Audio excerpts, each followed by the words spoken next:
So, but at the same time, we understand how important the undisputed fight is. It's a great fight, and I think it'll get made Saudi in February or March. Dubois said afterwards, I think Shane McGuigan actually said it, they want Dillian White next. Could you see that fight?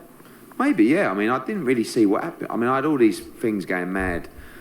Someone's let Dubois carry on when he was out, or they cut the round short, or the free knockdown rule was in play, but it wasn't, and I don't know what happened, if it was his leg, if he was concussed or whatever. Then Lorena just looked like he stopped trying. It was so, like, I didn't watch the first round. I picked it up from the second round, and all I saw was Dubois down 3 times. He's out of it. And then I turned on, and Lorena didn't try an inch. And I was thinking, what's going on here? I don't understand. And then he got hit by 1 shot, and then they stopped it. It was all very, very strange. But Dubois White, yeah, maybe. I mean, I think, look, Dubois is exciting. What's good, family? It's your man, the YB. Back once again. Big shout out to my doggy, Wardy. Fabio Wardley. 2C for coming through and boosting the coin up. So, we just heard there from your man's Eddie Hearn airing out Frank Warren's scam. Now listen, you might know I had big coins, big coins on Dubois to roast Lorena's pack. But it's funny, in my pre-fight analysis, I said, listen, Dubois has been in there with some decent dudes, and his whiskers are solid. That has to be said. He's never shown any moody whiskers. He's never shown he's got a moody chops. Yeah? His chops has been pretty certified. 2-2s. Yeah? Lorena hit him with a Andy Ruiz on the side of the barnet.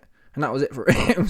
It was a wrap for him. And Eddie aired it out. And I roasted Lorena. Now, in a way, again, I put big coins on Dubois. I'm happy Dubois won. I'd have been sick. I probably would have roped if Dubois... I had big coins on the line for Dubois. Because the problem is with Dubois, yeah, the odds was 10-1. Favourite. So, you can't put 100 quid on. You put 100 quid on, you get a tenner back. That's no good. So, with them ones, you have to put big coins on the line. Well, big for me anyway. Put big coins on. So, yeah, if Dubois hadn't won, I'd have been sick. I'd have 100% roped. Right, anyway, but the point is, Dubois...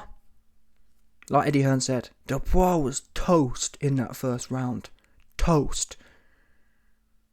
Now, when I looked at the result on BoxRec, I saw Dubois down 3 times in the first round. I thought, what the fuck? And I saw the result, Dubois TKO win. I thought maybe they got it wrong. Maybe they've done it wrong on BoxRec. I couldn't understand how someone who, by the way, before the fight was so game. Oh, good day, mate. Want to buy a kangaroo? Oh, good day, mate. Oh, Dubois, mate, I'm coming. You're giving all that talk about what he's going to do and about how much he wants it. So for that guy who won it so much to be given categorically the best start in underdog history, there will never be an underdog. Well, there's certainly never been to this day. In 200 years of boxing, there's never been a 10-1 underdog who's had a better start than that. Down 3 times, and it wasn't just down 3 times. Dubois looked like toast. He looked like he was ready to go. And even, to be honest, for the next round, even in round 2, he looked ready to go. He was gingerly backing up and whatever else. I couldn't understand why a small dude like Lorena should have been bobbing, weaving and coming in hot. Again, it's easy for me to say, but listen, I wasn't the one, 2 days before the fight, talking about, good day, mate. Yeah, mate, Dubois, mate, no chin, mate. Yeah, no heart, mate, all that kind of stuff. I wasn't the one saying that. You was the one talking about his heart. You was the one talking about his chin. I'm thinking, wait a minute. Mr. Dubois has got no heart and no chin. You just got the best start in underdog history, and you're there following the guy around the ring. Honestly, Lorena was following a weakened Dubois around the ring like a lost puppy. I couldn't believe what I was watching, and neither could Eddie Hearn. It was wild to watch. Now, Eddie Hearn brought up a few points, which I've heard as well. I haven't verified it yet. Over the next few days, I'll probably do a video on that, but I've heard some rumours. I heard rumours about the round was stopped 10 seconds early. We keep hearing them ones. We heard it with Tyson Fury. That was a lie. The round wasn't stopped 10 seconds early for Fury. We also heard it for another fight. Who was it? Was it Conor Benn? I'm not sure. It was someone, another one of, was it AJ? Yeah, that was it, AJ. AJ versus Usyk. That was another lie. The Fury fight versus Wilder was not stopped 10 seconds early. The AJ fight versus Usyk was not stopped 10 seconds early. I checked them all. I will check the Dubois one. Do I think it was stopped early? I don't. What I think's more likely is is that Frank Warren or George Warren went round to Lorena's team and said something to him. Because I don't understand it. That first round, Lorena came out, yeah, he was fighting. He could have been more aggressive, but he was doing what he should be doing. I don't understand how you can have that kind of start and then do less in the next... That doesn't make no sense to me. Lorena was probably doing, let's say out of 10, yeah, Lorena came out like a 6 in the first round. So in my mind, wait a minute, you had the best start in underdog history and you came out in a 6 in that round. The bare bones minimum in the next round is going to be another 6, isn't it? Yeah? If Lorena puts 6 units of effort in, 6 out of 10 units of effort in the first round, there's no way he can do less than that in the round where the guy's half smoked. Oh, no. In round 2, Lorena comes out and starts giving a 2. How'd you go from a 6 out of 10 effort to a 2 out of 10 and you go... I've never seen anything like it. And the only explanation, like Eddie Hearn said, the only explanation was someone told him. Yeah, bricktop style, stay down, 100%, yeah? That's what it was. It was a bricktop one. That must have been a bricktop, 100%. It was a bricktop special. He told the guy to stay down, 100%. You're gonna stay. He told Lorraine, listen, you're gonna stay down in 3, 100%. You're gonna stay down in 3, no doubt about it.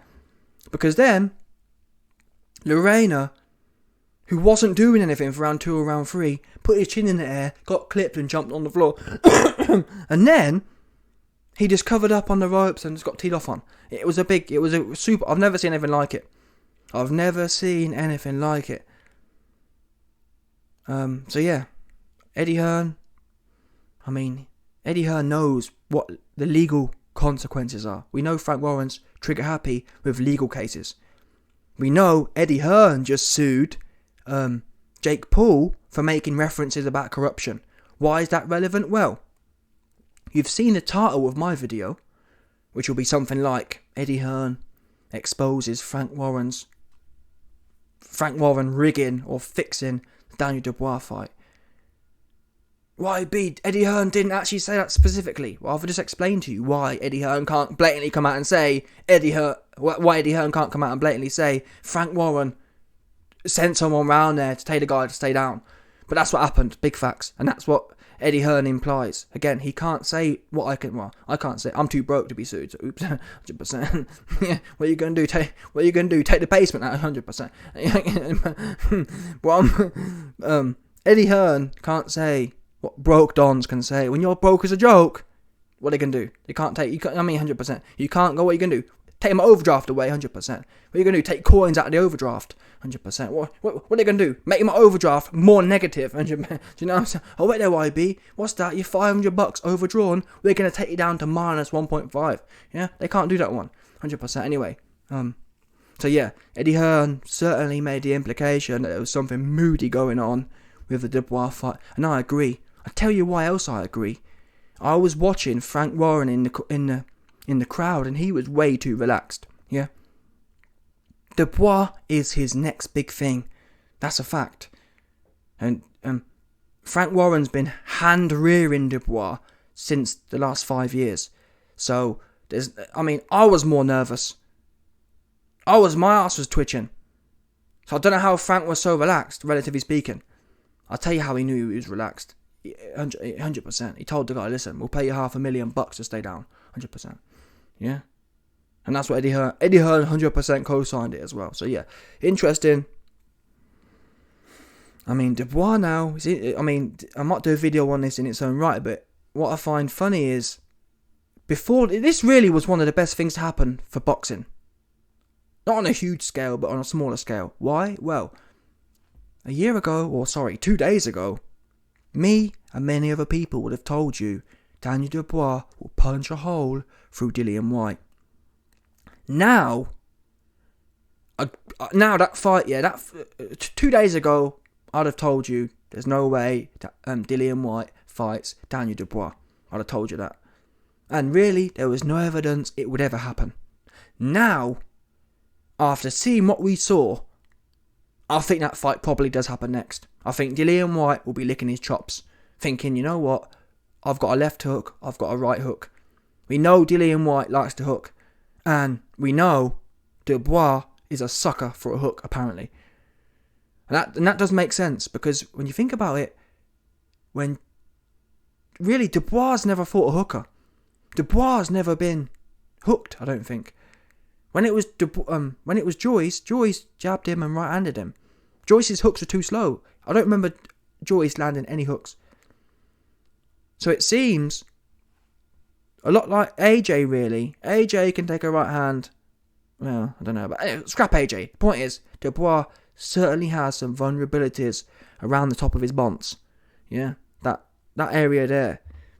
I talked about it the other day. It seems to be these big, buff, bulbous nicks. They have some sort of genetic flaw. It's like some sort of fail safety button here. You click it and the big buff dude just fall apart. Yeah, 100%. Which makes sense, because we know that God didn't make no one perfect. Yeah, God made these big buff dudes, and he put a fail safe right there. That's what you must do. Yeah, if you're ever in a confrontation with a big burly don, just touch him right here and he will fall apart. 100%. That's what. There's no doubt about it.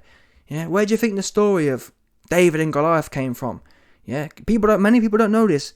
David and Goliath was a story, and David, he clocked him right on the side of his barnet, and that's why he went down. People don't know that one. People miss that detail. Yeah, he licked him right on the side of his bonds, right there, and that's what turned him off. Big buff giant don, 100%. Anyway, let's see how it plays out. I mean, now we know. Yeah, we know these things. At the very least, they smell moody, 100%. Moody smell to them. That fight had a moody smell to it. I can't lie to you.